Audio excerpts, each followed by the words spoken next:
the Strength Beyond Struggle podcast and Ending the Silence program of the National Alliance for Mental Illness, NAMI, sponsored by Access. In every episode, we deal with difficult mental health topics, including suicide. So if you're struggling, remember, you can always get help by calling 988. Welcome to the Strength Beyond Struggle podcast. I'm Michele Nelson, your host, and today I have with me Jason Gillette. He is just an amazing human being the more I get to know you. You are a husband, a father. I know those are your two things you're most proud of. But you also work in public health. But your background is, I'm in awe of how you have surmounted your background. You had all of the, and I know these are the voices you hear in your head, you had all of the traumas and triggers that should have made you give up and fail. And it didn't. And instead it made you stronger and you give to the community. As I said, I'm amazed at you as a human being. Can you tell us a little bit more about yourself, being the father and what you do in public health? Absolutely. Thank you so much for having me, Michele. Genuinely. It's a treat. It really genuinely is a treat. I am still learning how to be a dad, right? It's an ever growing and ever evolving process, but I genuinely love it. I love being a dad. I have a 20-year-old who's about to graduate college, and I have a 20-month-old who is about to start her life. Whoa, that's a big difference. I am happily married. I love my wife, Taisha. We are 3 years in and we're still trying to figure it all out. It's been a journey and I'm grateful for it. It's been something that I'm constantly learning about who I am and how I respond to the world around me. So, but I'm grateful for the blessing of being a dad and a husband. It's a constantly evolving job. Yeah. And I can tell how you take the sacredness of it and really honor that. And you also bring that into your work in public health. Can you tell us a little bit about what you do with public health? So public health is one of those areas where I get a chance to be me in every aspect.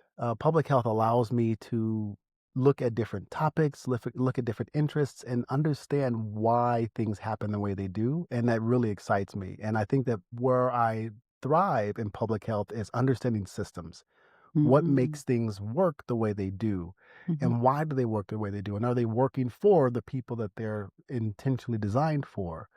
And I've taken that over the last 10, 15 years and understood how to look at systems from a larger perspective and see, hey, how are we looking at our end goal? Are we trying to accomplish this X, whatever X is? But you're also now taking that interest in the systems that you talked about and you're bringing it down to a level. You're going to be doing a podcast too. Yes, I am. So since public health has been like the breeding ground for me, I've been able to kind of learn how to develop the skills and the ability to understand systems and how to change systems. I'm now trying to dive into more specifically mental health because I feel like that's where my passion really kind of starts. And public health has given me the tools to kind of build my passion for people, men specifically. When we talk about trauma and being a veteran, that's something that's near and dear to my heart. And I really feel like we need to talk about the things that are stopping us from being great. And that's a really great segue because your past actually brings you to your present. And in particular, in this episode, we're going to talk about, because you were homeless for the first 4 years of your life. Yes. And could you tell us about that and why you were homeless? Yes. So my mother, who I recently lost in January of this year, she was just a dynamic woman, but drugs, they stole my mother away from me. Back in the 80s, where crack was a really big thing in Los Angeles, my mother was caught in that environment. And when she was pregnant with me, she was actively using crack cocaine. And that narrative from the start could have told me, man, you're done from the jump. But my mother struggled with substance use addiction her entire life. And for the first 4 years of our life, we lived in the streets of Los Angeles, and we frequently experienced homelessness throughout my entire 4 years of my life. We were constantly homeless, so much so that I used to think that there weren't enough houses in Los Angeles. You had to share because we'd be in the house for a couple months and then we'd be on the streets for a few. And so we had to switch, back and forth, back and forth. And so I thought that there wasn't enough houses. So we had to sleep on the streets while someone else lived in the house. And then when they were finished living in the house, then we got a chance to live in the house. And then we would move in and then they had to move out. And so I thought that's how it went. Huh. And I was, when I turned 4, the state took us away because my mother couldn't keep us housed. And so we went into foster care when I was 4 years old, about to turn 5. And my worldview at that time was that you can't trust anything at that point. There was nothing to trust because you had nothing to stand on. There was no stability in your life. And so is that how, because that constant back and forth in a house, out of a house, correct. Never the same place where you could go and feel safe. And this is where I come and I eat my food, and this is where I sleep every night, Right. and this is where I get my homework done, whatever you need to do. Right. Wow. And so those norms of not being able to have that stability, that's what shaped my world primarily, is that you are going to struggle. There's going to be this world where you're not going to have what you're looking for. You're not going to have everything that you need. You can't trust and depend on anything but you. Wow. So, at 4 years old, you were taken into foster care, which was a big change. Did your siblings go with you, or you were alone? So they split us up. So I have an older brother and a younger sister. And so my younger sister stayed with my grandparents. But my brother and I, we were both sent to foster care. And we went to separate foster cares for reasons I'm not quite sure. But I think that I would have liked to have my brother there, but I didn't. So you were completely alone? Completely alone. Wow. And what did that do for you? How did you... To be honest, I had to trust in something that wasn't me. Okay. My mom and my family is very religious, and though I struggled with faith, especially at a young age, like I didn't know what that meant. Right. I did realize that there was something bigger than me, and how I knew that, I'm not quite sure. What a to be blessing! honest. But it is truly a blessing. I remember that night when I got to foster care, I cried in the bed and I just asked God to help me. And I was like, God, help me. I don't know exactly what that meant. I was 4, but I remember just crying and asking God to help me. That's all I remember. And then I fell asleep. And those 3 years in foster care were very traumatizing. I was molested. A couple times in foster care, I was beaten and almost drowned in foster care. And I was told not to say anything to the therapist. When we had a chance to go to the therapist, I was told, if you say anything, something bad's gonna happen. You're gonna get a spanking. And the spankings that you got there were extension cords. It was like whippings. Yeah. And so terrifying. You were not allowed to say anything. So when you went to the counselor, you said everything was fine, everything's good, everything's good here. Well, where are the bruises? I fell. And so you learn how to lie very quickly and how to protect those who, in my mind at that time, were your guardians. But they weren't protecting you either. What a message you're getting. And that, I know, affects mental health. It definitely gives you anxiety, depression. Your perspective. Yeah. And you just really embed some really unhealthy voices, right? Oh, those narratives, right? I had a conversation not too long ago that we learned that I just kind of talking with a friend of mine, and I realized that my childhood was completely different than most people's. And I had to kind of take a step back and remember that though my childhood was traumatizing, I had to be conscious that everyone's past is different, and everyone's past has that level of importance or significance. Everyone has come across and traversed or have conquered their mountain, just like I did. And everybody gets a mountain of some sort. Absolutely. I gotcha. And I do believe everyone's mountain is 37 feet tall. Everyone's mountain is the exact same height, because whether we go through something very traumatic or something just difficult, it takes the same level of internal fortitude to get past that. And so I'm grateful for the experiences that have molded me and given me the perspective that I have now. But the narratives that I had when I was growing up were, you're not good enough. Did it affect your schooling, your K-12 experience? Absolutely. How Absolutely. so? I mean, I think about school and I'm like, I wanted to participate, but I didn't know how to participate in school. You think about when I was growing up, if you participated in school, kids were like, "You're a nerd," like this, and they would make fun of you, and you get this kind of this social kind of stigmatized response from kids that when you did your homework or if you participated in class, it was like, this guy's this guy's crazy. And then you went home and there wasn't any reinforcement that you Nothing. should be doing even better. And so you had no motivation to go to school and do better. You had no Hmm. motivation because what were you going to do with it anyway? So what happened that changed? Clearly you're going K through 12, like all these narratives in your head, not the support from anybody, not at home, not at school. So you're here today, clearly educated and doing well. So what was that? Did you go somewhere, do something that helped you Oh, after yeah. school? Yes. Hmm. So the first thing that helped me, I realized as a young kid that opposites, you learn how to play the opposite. And so what I mean by that is when I was growing up, a lot of people in my community, like they were violent. And so whatever they did, I did the opposite. So Hmm. if they loved to read, or if they didn't love to read, I would read. Or if they didn't want to go exercise, I would exercise. Whatever the community didn't do, I wanted to do that. Because if I wanted to get out of that, I need to do something different than what they're doing. Interesting. And I didn't know what that meant as a child, but that was my first kind of indicator that I had to have something. I had to see something different, and I saw the world differently. I knew that there was something better. What it was, I had no idea. But Maybe it was that prayer. Maybe that was you God know what? saying, this is what I'm going to tell you. There's something better, and I'm going to show you. Yeah, yeah.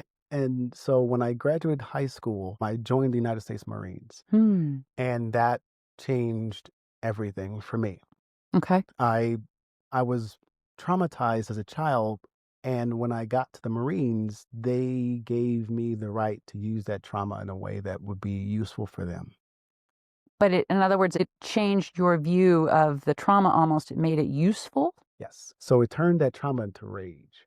Oh, well. I mean, that's one way to get stuck. Well, but you got to think about what environment you're in. You're in the Yeah. United States Marines. Hmm. What's going to serve you?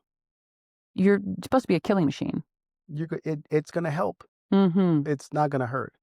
Right. And what I learned in the Marines outside of that was an impeccable work ethic.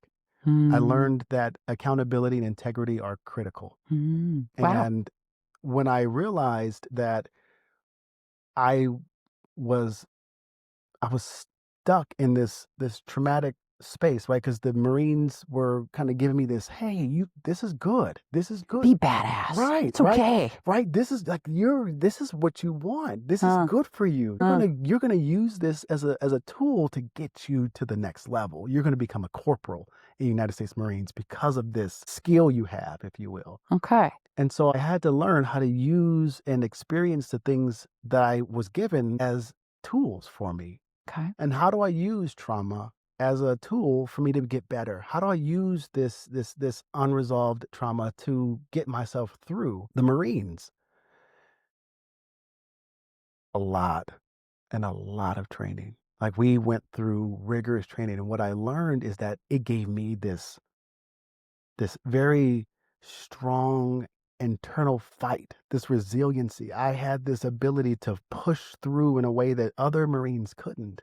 When we went to the Crucible, there was a 55-mile hike. We had 2 meals for 3 days, and people were scared. They're like, man, what do you mean we got to walk 55 miles with 2 meals for 3 days and we got to do all this training and all? And people were scared, like, oh my God, I can't believe how am I going to do this? And when they told me, I was like, okay, I remember walking all over the place. When I was a kid, we didn't Being have bus homeless. Yeah. fare, Yeah. and we walked everywhere. Okay. And so I remember walking from Inglewood to Los Angeles, which is a pretty long distance, right? And that was nothing. That was just kind of how because we didn't have any bus fare.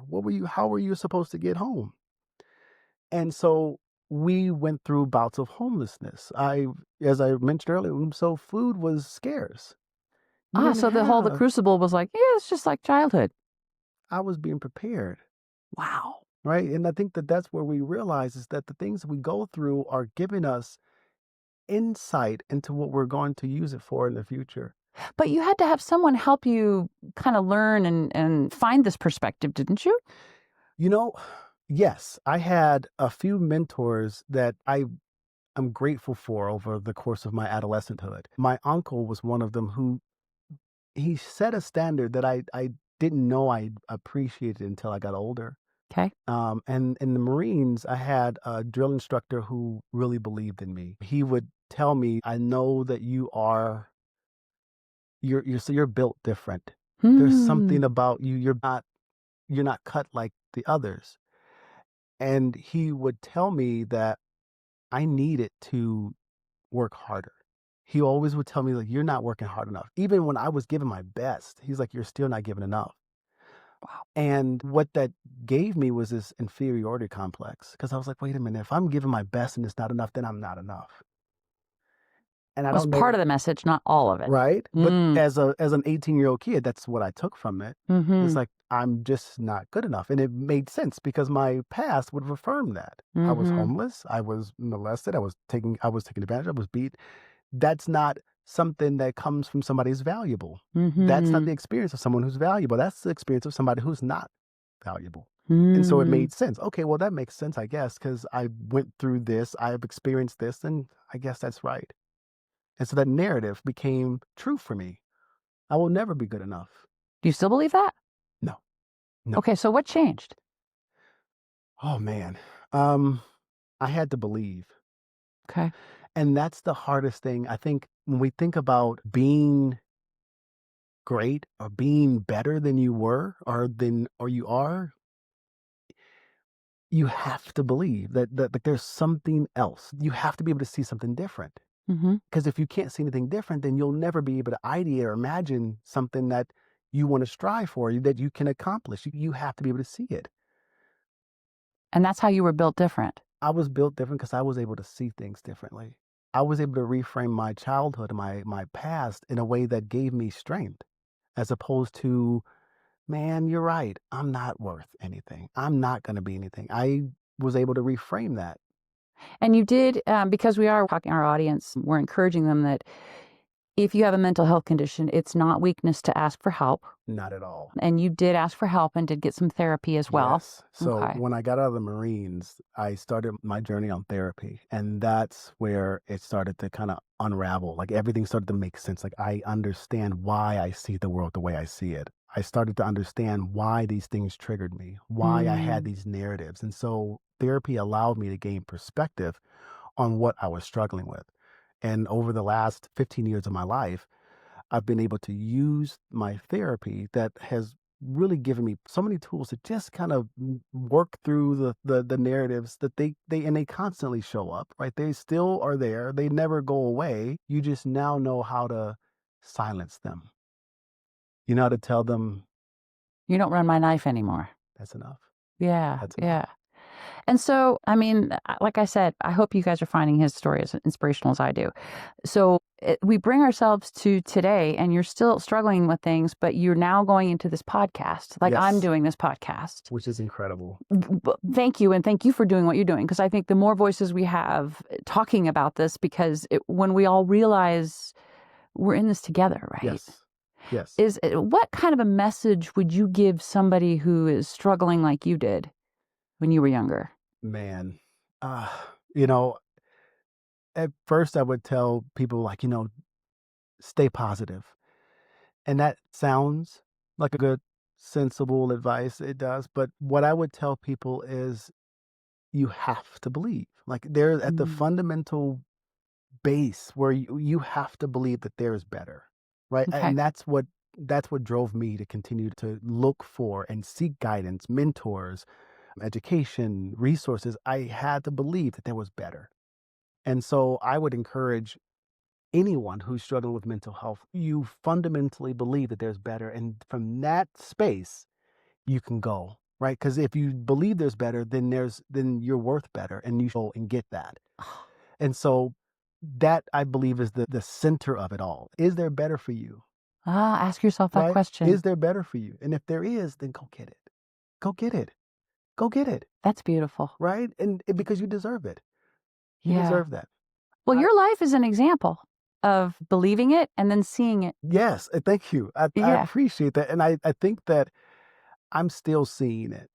I think it's a constant. So life's an adventure. It is. I mean, I think we'd get bored if everything was like perfect. And or you didn't have anything to worry about. I know. Yeah. No, I think I'd get bored. That wouldn't be fun. But your 20-month-old is keeping you busy. Oh, she's teaching you a whole new thing. Teaching me how to see the world from the eyes of those who are truly free. Oh, is that beautiful? Right? Because you're giving her everything you didn't have. She's free. Yeah. She's free to be her. And I wish I had that. But you can give it to her. I can give it to her. Wow. And I've given it to my son to be free, to know that whatever you've been through doesn't define you. Whatever you've experienced is only for your betterment. And that you are enough as you are. Out the box, you are enough. That's beautiful. Right? And I want that to be true for everyone. Yeah, I wish it would be too. Now, can you tell us the name of your podcast? Yes, absolutely. Our podcast, it will be called If Left Unchecked. It'll be about narratives. We're focusing on how do we reframe the narratives that define us, because oftentimes they're not true. My narrative that I constantly struggle with is that I'm on my way to ruin. Right? And so the idea is those narratives are going to be there. What are you doing to counter those? That is the challenge, isn't it? Because they're going to be there. I think that in our conversations, I've learned so much that you have to be willing to have those conversations with yourself. Like, are you going to believe this? Are you going to believe that you're not capable of doing this? Are you genuinely going to believe that? And I believe that our behaviors tell us so much more about our beliefs than we really admit. Our behaviors will never lie. A lot of people don't want to be accountable for that. I get it. But I mean, what you've said to us today in this time is super inspirational. And I want to thank you for taking a moment out of your busy schedule to speak to us and speak to our audience. And I really look forward to seeing what you create with If Left Unchecked. Thank you so much. It was a pleasure being here. I'm so grateful. Jason beat the odds. He grew up homeless, the victim of his mother's addiction to crack. He was a child, so he didn't understand any of it. He remembers assuming that there just weren't enough houses, so families had to take turns, because sometimes he had a home with his mom and other times not. Mental health and substance abuse play a game of merry-go-round that puts an estimated 550,000 Americans homeless on any given night. Probably 2/3 of them suffer from a serious mental health disorder, according to repeated national studies. Sometimes the mental health problems cause the homelessness, and sometimes they're created by the stress of living on the streets. But here's the thing. We've known treatment works for a long time. Most of the homeless get little or no treatment. We document this problem, but don't do much about it. Instead, the homeless fall into the pit of our shame and judgment. One meta-analysis of 39 studies involving 8,000 homeless people found 37% had a substance abuse disorder, 12% schizophrenia, 13% severe depression, 13% bipolar disorder, and 25% a personality disorder. Most had multiple conditions. Other studies found different rates of mental illness depending on the study design and the country surveyed, but the conclusions were the same. Mental illness is both a cause and an effect of homelessness, yet the homeless get no consistent treatment. That's even true for women with children like Jason's mom. About 92% of homeless mothers have experienced severe physical or sexual abuse in their lives. They have 3 times the rate of PTSD and twice the rate of drug and alcohol dependence compared to other low-income women not on the streets. Moreover, many studies show that homelessness has a big impact on children, and that makes Jason's resilience all the more remarkable. Jason's story is but one example of the problem. The core issue is we don't have enough affordable housing. This in itself causes anxiety and depression, core mental health issues. Data shows roughly half of Americans spent at least half of their income on housing. That means they're just a couple of paychecks away from the threat of homelessness. Moreover, our fragmented healthcare system makes it much harder for people to get access to mental health treatment. That goes double or triple for the homeless, who suffer from mental illness and substance abuse disorders at about 10 times the rate of the general population. Now, we've known this for years, and yet we do nothing. We blame the homeless for their own plight. Why should we help them, we ask, even though we could if we got past ourselves and our judgment? The Housing First movement has had some wonderful success by first providing housing without any hoops. This lessens the enormous stress of living on the street and makes it possible to offer services. The critical time intervention approach also works. This involves making sure people about to be released from institutions have housing and access to services once they're back in the community. Of course, it's a lot more complicated than just treating the depression or addiction or personality disorder. Lots of other things contribute to homelessness. One meta-analysis in JAMA Psychiatry concluded that domestic violence, racism, poverty, lack of affordable housing, transition from foster care or institutions, stigma, and discrimination all play a role. But our failure to diagnose and treat mental health conditions goes hand in hand with homelessness. The shame then prevents us from solving the problem, concluded the researchers.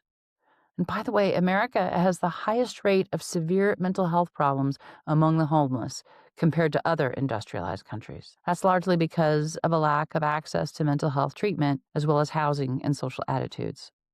That's why I'm so grateful to Jason for having the courage to come and tell his story.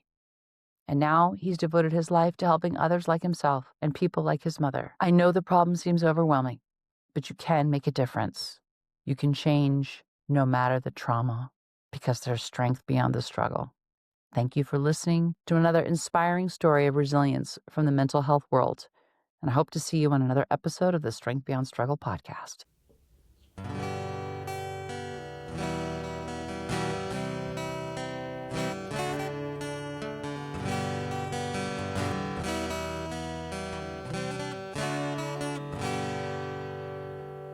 It's okay to just be me. We're all made to be unique. It's okay to have my needs. It's okay to be me. What's easy for others are struggles for me. I do things differently. Doesn't make me broken. It just makes me me. People out there help me through, ones who care about me and you. Through my struggles I find my strength. Feels so good to be me. What's easy for others are struggles for me. I do things differently. Doesn't make me broken. It just makes me me. People helping me to get through have their own struggles too. Even though they have their strength, they are human like me. Through these struggles we build our strength. We all want to feel healthy. Even though we make mistakes, struggles build our strength.